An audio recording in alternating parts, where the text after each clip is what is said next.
So Apple's going to launch a new app, supposedly, that's a new gaming app.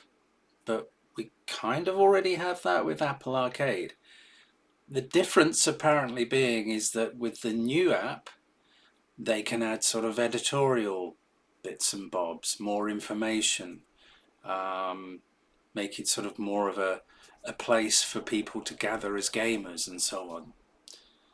But here's the rub, and here's the thing that I still think a lot of developers are just not going to bother, because with the existing Apple Arcade you have to pay them £100 or $100 a year, which is fair enough, I guess, to access the platform. That's not particularly uncommon.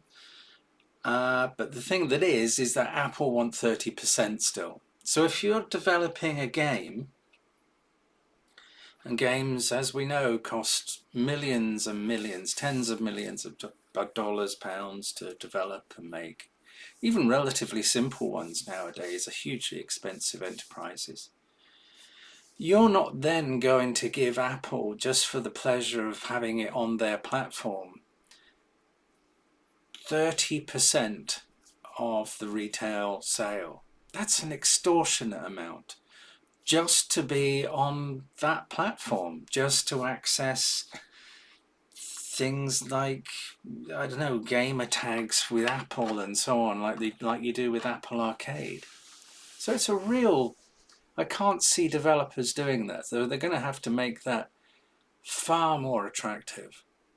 It's just a joke. It's an absolute joke. Sometimes I wonder with Apple that they just think they have this amazing monopoly, and they kind of do with the iPhone, but you know, Samsung make brilliant phones. I've had lots of Samsung phones over the years. You know, lots of retailers have caught on with how Apple make their products and just make comparable or even better products in lots of ways. And the same is true with Apple Arcade. You know, Samsung and Android and Google and so on have their own platforms that don't take so much of the revenue away from those that are selling on that platform, and are just as good, if not better in lots of ways, than Apple Arcade is.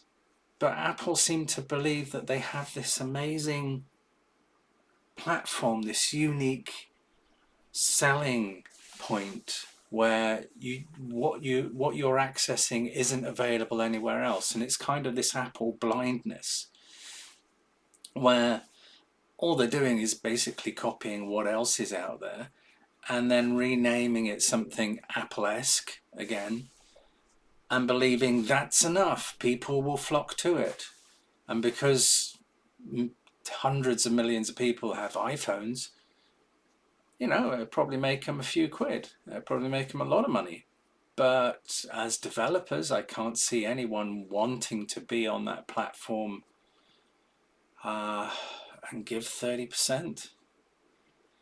And I believe, and I need to, if you know different, please correct me, that wasn't Apple told that they have to allow other platforms to sell games and what have you on their devices because their whole Apple Arcade and App Store was too much of a monopoly?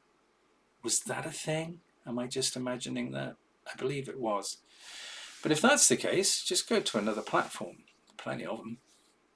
I can't see it happening, but yeah, this is obviously something else that's going to be announced at the WWDC and the next update of iOS and so on.